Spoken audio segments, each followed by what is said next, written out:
Assalamualaikum warahmatullahi wabarakatuh. Kembali lagi bersama saya Sulasriana J. Sapondan, jurusan Pendidikan Guru Sekolah Dasar Fakultas Ilmu Pendidikan Universitas Negeri Gorontalo. Dalam video kali ini saya akan membahas pengembangan bahan pembelajaran di SD, yaitu bahan pembelajaran grafis. Kita masuk pada pembahasan yang pertama, yaitu pengertian media grafis. Sebelum menjelaskan pengertian media grafis lebih lanjut, ada baiknya dilihat beberapa teori media dalam arti umum. Media berasal dari kata Latin medium, yang berarti perantara atau pengantar pesan dari pengirim ke penerima pesan. Pendapat tersebut sejalan dengan pendapat yang diungkapkan oleh Black and Harrelson bahwa media adalah saluran komunikasi yang digunakan untuk menyampaikan pesan antara sumber dengan penerima pesan. Dari beberapa batasan tentang media dapat disimpulkan bahwa media adalah perangkat lunak dan perangkat keras yang dapat dipergunakan untuk menyampaikan informasi dari pengirim pesan ke penerima pesan. Pengertian media grafis yang dimaksudkan di sini ialah seni atau ilmu menggambar, terutama diartikan untuk menggambar mekanik, juga diartikan sebagai penjelasan yang hidup, penjelasan yang kuat, atau penyaji yang efektif. Grafis yang kuat atau penjelasan penyajian melalui media pembelajaran dapat dilakukan dengan mengombinasikan fakta-fakta, gagasan-gagasan secara jelas dan kuat melalui perpaduan antara ungkapan kata-kata dan gambar. Pengertian yang sama juga dikemukakan oleh Nana Sujana bahwa grafis adalah media pembelajaran yang terdiri atas lambang-lambang, titik-titik, dan simbol serta garis-garis yang menghubungkan variabel yang satu dengan yang lainnya. Media grafis dapat diartikan sebagai media yang bersifat dua dimensi atau dengan kata lain dapat dilihat dari dua sisi. Media grafis merupakan salah satu media untuk menangkap, memproses, serta menyusun kembali informasi yang diperoleh lewat indera penglihatan dan pendengaran, lalu disajikan kembali secara grafis atau dalam bentuk grafis, baik itu berupa objek atau gambar atau kata-kata. Selanjutnya kita masuk pada pembahasan yang kedua, yaitu macam-macam media grafis. Banyak jenis media grafis, tetapi dalam video ini hanya akan dibatasi pada beberapa media grafis saja yang sering digunakan dalam proses pembelajaran. Di antaranya ada bagan. Istilah bagan meliputi beberapa jenis presentasi grafis seperti peta, grafis, lukisan, diagram, dan poster. Fungsi yang utama dari bagan adalah menguatkan hubungan perbandingan, jumlah relatif, perkembangan, proses pengklasifikasian, dan organisasi. Yang kedua ada papan tulis. Papan tulis adalah peralatan yang sangat diperlukan dalam tiap sekolah dan tiap kelas. Bahkan dapat dikatakan papan tulis itu menjadi fasilitas yang mutlak yang mempunyai kemampuan menyampaikan informasi secara visual tetapi tidak dapat menampilkan suara maupun gerak. Yang ketiga ada diagram. Diagram merupakan gambar atau sketsa dari bagian suatu benda yang menunjukkan langkah-langkah suatu proses kerja. Diagram biasanya menjelaskan suatu hubungan antara data. Yang keempat ada gambar. Gambar yaitu media yang merupakan reproduksi bentuk asli dalam dua dimensi.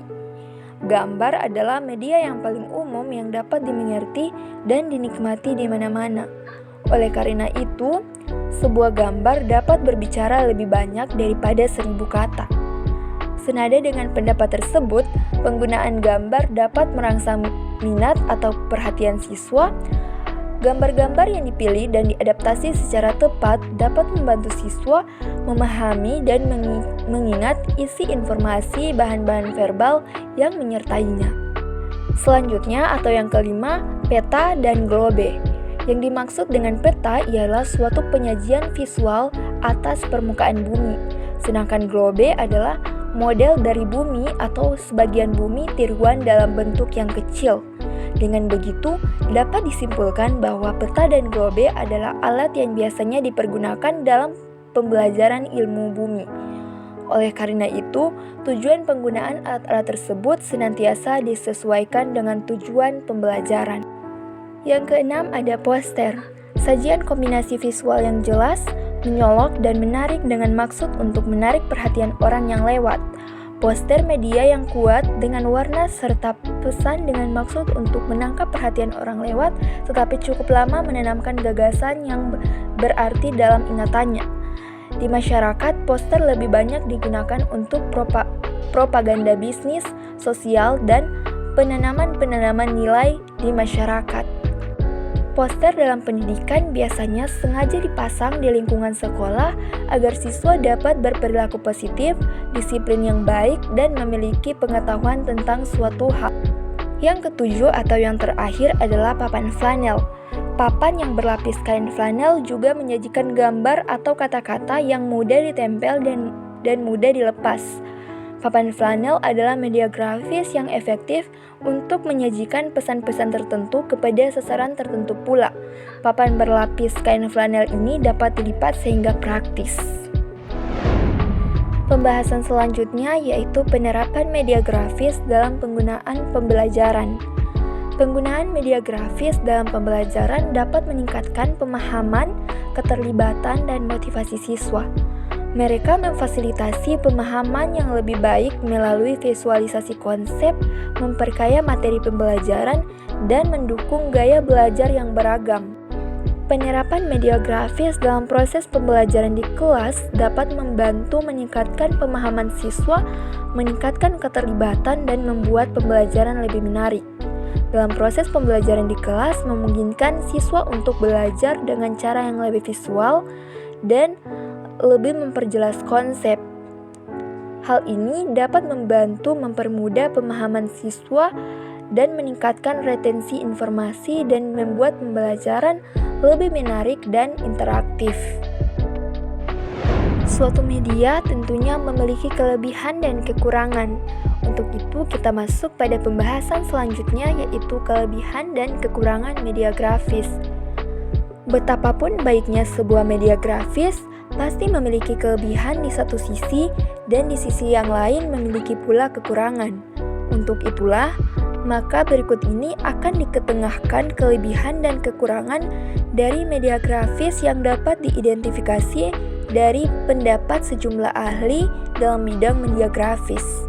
Kelebihan media grafis yang pertama, dapat menerjemahkan ide-ide yang abstrak dalam bentuk yang lebih realistik. Yang kedua, dapat ditemukan dalam buku-buku pelajaran, majalah, surat kabar, kalender, dan perpustakaan. Yang ketiga, mudah menggunakannya. Keempat, dapat digunakan pada semua jenis dan jenjang pendidikan. Yang kelima, menghemat waktu dan tenaga dan juga menarik perhatian siswa.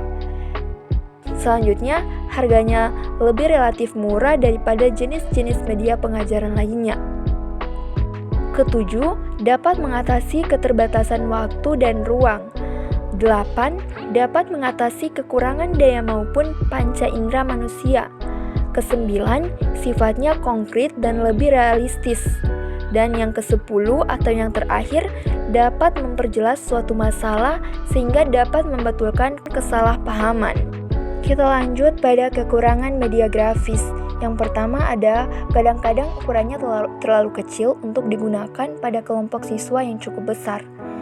Pada umumnya, hanya 2 dimensi yang tampak sedangkan dimensi yang lainnya tidak jelas.